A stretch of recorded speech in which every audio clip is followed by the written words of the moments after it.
आगे चलकर अरहंत सेवा फाउंडेशन में इस 108 के रहस्य पे सिर्फ जप पे ही नहीं, हम आहार से भी लेकर, मंत्रों से लेकर, म्यूजिक से लेकर,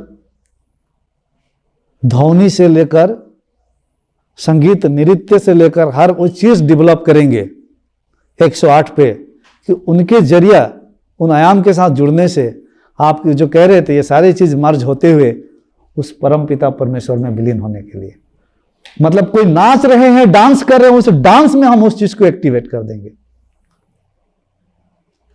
और उसको स्वयं करेंगे, क्योंकि इस नृत्य में नाचते नाचते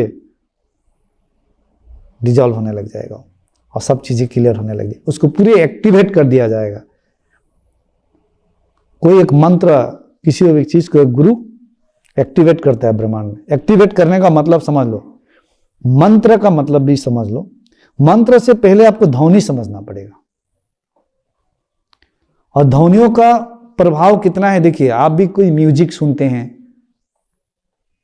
नदी के खलखल, चिड़ियों की चू चू की आवाज या कोई भी ध्वनि, तो इन ध्वनि में भी सकारात्मक ध्वनियां होती है और इन ध्वनियों में भी 108 इस प्रकार की सकारात्मक ध्वनियां हैं जो कि अध्यात्म की ओर आपको धकेलती है और वो सारी इस चीजों को क्लियर करती है। उसको सुनकर आपका स्ट्रेस, एंजाइटी, डिप्रेशन दूर होता है। It goes out just by listening to the sounds. तो 108 का भी प्रमुख अगर पकड़े तो ओम की ध्वनि होती है। ये ओम अपने आप में बहुत बहुत कुछ है। हम थोड़ी देर बाद में ध्यान करेंगे तो फिर चांट करेंगे ओम का, तो जितना करेंगे हम एक साथ में उतना ही आपका देखना ऊर्जा के लेवल बढ़ते चला जाएगा। नृत्य का भी सब करेंगे तो मंत्र जो है ध्वनि से आता है। इन ध्वनि समझ लेना, उच्चारण के आधार पर ही ध्वनियों को 2 वर्गों में विभक्त कर उन्हें स्वर और व्यंजन वर्ग में या उनके अक्षरों का निर्धारण किया गया है। प्रत्येक वर्ण का एक अपना विशेष प्रकार की ध्वनि निकलता है उससे। तो उसी तरह से कुछ विशेष वर्ण को लेकर क्रमशः मंत्रों का निर्माण किया गया है। अब ऐसा क्यों? क्योंकि जो हम बोलते हैं तो आकाश तत्व जब हम कहते हैं तो ऐसे ऊपर दिखाते हैं, लेकिन ऊपर नहीं, आकाश तत्व यहीं पे विद्यमान है। आपका सारे लोक भी यहीं पे विद्यमान है। यह सूक्ष्म यात्रा है। आप बोलेंगे पृथ्वी शायद हम ब्रह्मांड के किनारे हैं, नहीं, पूरे ब्रह्मांड के सेंटर पॉइंट में अभी हम बैठे हुए हैं, कि ब्रह्मांड भी इस प्रकार में ही है और जहां पे पृथ्वी है वहीं से आप मेजरमेंट करके आओ तो वो सेंटर है। जैसे कि मैं बोलूं what is the centre point of the earth, where you are sitting right now, that is the centre point of the earth. So what's the centre point of the universe, where you are right now, that's the centre point of the universe. आप कोई ब्रह्मांड के किनारे इधर उधर नहीं हो, जहां हो वही सेंटर है।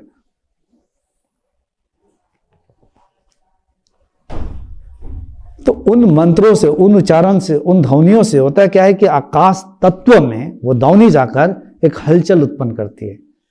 जैसे कहा जाता है कि एक संकल्प से गुरु संकल्प दे दे, आशीर्वाद दे दे, तो आपके जो कॉन्शियसनेस है उसमें प्रवेश कर और आपके जो आकाश तत्व के साथ जो जुड़ाव है, जिसमें समस्त प्रकार की ब्रह्मांड की शक्तियां सूक्ष्म रूप से विद्यमान है, उस आकाश तत्व में एक हलचल उत्पन्न करता है, जिसके वजह से कुछ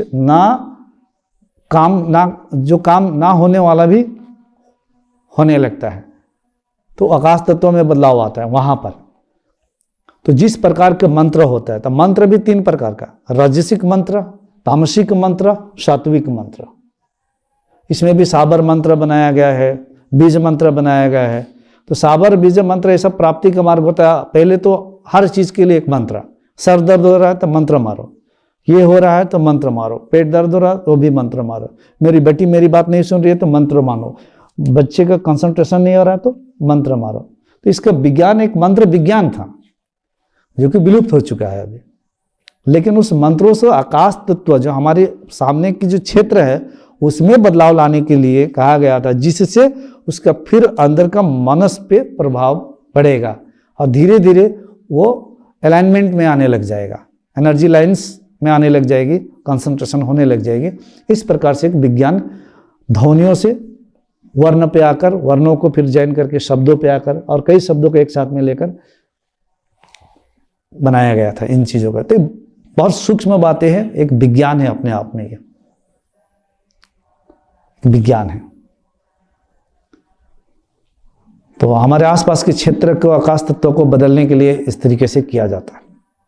और आकाश तत्व में सब कुछ रिकॉर्ड्स रहता है, सब कुछ रहता है। लेकिन एक तल पे जब परमात्मा की अनुभूति कहे, या अनुभूति कहना भी थोड़ा सा, लेकिन शब्दों में तो समझाने के लिए कहना पड़ता है, वहाँ पर इन सारी चीज़ों से परे चले जाते हैं, जहाँ पे कुछ नहीं है, न्यूट्रल है, महाशून्य है। आपको वहाँ कोई भी चीज़ के जानने के लिए इच्छा भी नहीं है, क्योंकि आप स्वयं हैं, बस अकेले हैं। वहाँ पे ना कोई गुरु है, ना कोई शिष्य है, ना कोई जन्मा है, ना कोई जन्मने वाला है, ना उसे कोई मारने वाला है, ना उसे कोई बचाने वाला है, ना किसी की मृत्यु होने वाली है। And at the same time उस लीला में ये शरीर, इंद्रिय भाषित सत्ता, व्यवहारिक जीवन में भी उस बहाव में, उस प्रवाह में ये भी प्रवाहित हो रहा है। लेकिन इस प्रवाह में प्रवाहित होते हुए भी वो किनारे सदा खड़ा रहता है, और जो प्रवाह में है उसमें भी फेरबदल नहीं करता है। गुरु आकर भी फेरबदल करता है, लेकिन वो प्रवाह में ही अपने आप फेरबदल हो रही है।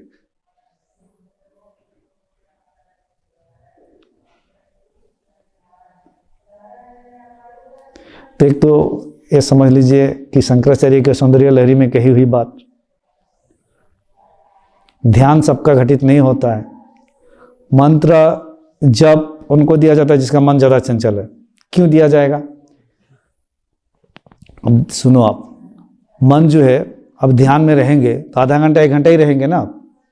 बाद जैसे ध्यान में उठेंगे तो फिर मन में विचार आने लग जाएंगे, जिसको देखेंगे उसके प्रति विचार रहेंगे, आसपास की जो माहौल है उस क्षेत्र के प्रति विचार आने लग जाएंगे। और नहीं तो और आप जिस जगह पे होते हैं और आसपास के प्रकृति के सूक्ष्म क्षेत्र में जो कुछ भी बदलाव होता है वो तो आपके अंदर भी बदलाव होता है,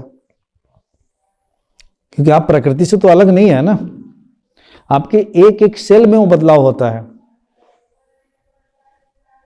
और जब मैं एक एक सेल की बात कर रहा हूं तो एक एक सेल शरीर का, एक एक सेल जुड़कर ये पूरे एक समष्टि दिख रहा है आपका समय। लेकिन व्यष्टि रूप से तो एक एक सेल है, और एक एक सेल जैसे एटम का आप तोड़ेंगे फाड़ेंगे तो इलेक्ट्रॉन, प्रोटॉन, न्यूट्रॉन, उसको भी अंदर आज तो क्वांटम फिजिक्स कहाँ नहीं पहुंच चुका है। तो कहा जाए कि एक एक सेल का भी अपना एक ब्रेन होता है, न्यूक्लियस मतलब माइंड होता है, और वो प्रत्येक एक एक सेल का मन एक साथ सामूहिक रूप से जो काम कर रहा है, जिसे हम टोटल माइंड कहते हैं। टोटल माइंड जो आप अभी देख रहे हैं ना, आपके अंदर जो माइंड है। इसी तरह से ब्रह्मांड में भी एक समष्टि मन है, तो आपको समझाने के लिए कह रहा हूं।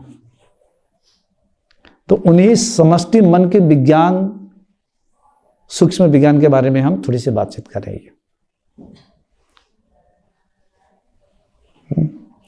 क्योंकि ये सब भी जानना जरूरी होता है। जितना जानेंगे उतना ही उन क्षेत्रों के साथ धीरे धीरे जुड़ने लग जाएंगे, धीरे धीरे। तो आने वाला समय में हम इन सारी चीज़ों की व्यवस्था करने वाले हैं, ताकि हमारी ये शरीर रहे या ना रहे, लेकिन वो रहे। कोई आहार से भी, उस प्रकार के फल मूल से भी, उस प्रकार के नृत्य से भी, ध्वनियों से भी, म्यूजिक से भी, हो सके तो ऐसा भजन कीर्तन के भी निर्माण करेंगे, उससे भी इधर ही मर्ज होते चला जाएगा। और साथ ही साथ सब चीज क्लींजिंग होती चली जाएगी, हर चीज सिंक्रोनाइज होते चला जाएगा, हार्मोनाइज होते चला जाएगा। सब बिखरा हुआ क्योंकि उसका खत्म होने लग जाएगा।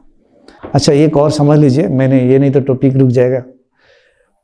जप के बारे में मैं समझा रहा था, तो जब ध्यान में एनी टाइम तो बैठ नहीं पाएंगे, तो चलेंगे फिरेंगे तो फिर मन में विचार आने लग जाएगा, भूत प्रेत भी आने लग जाएंगे, अन्न बन ख्याल आने लग जाएंगे। तो जप को शास्त्रों में उत्तम कहीं कहीं इसलिए कहा गया है कि जप पकड़ा दिया गुरु, अब मन को कहता है कि 24 आवर्स जप करो। अब मन तो उसी को लेके अब जप कर ही रहा है, अब उसी को पुनरावृत्ति कर रहा है, तो दूसरी चीज के सोच विचार करने के लिए बचे ही कहाँ मन।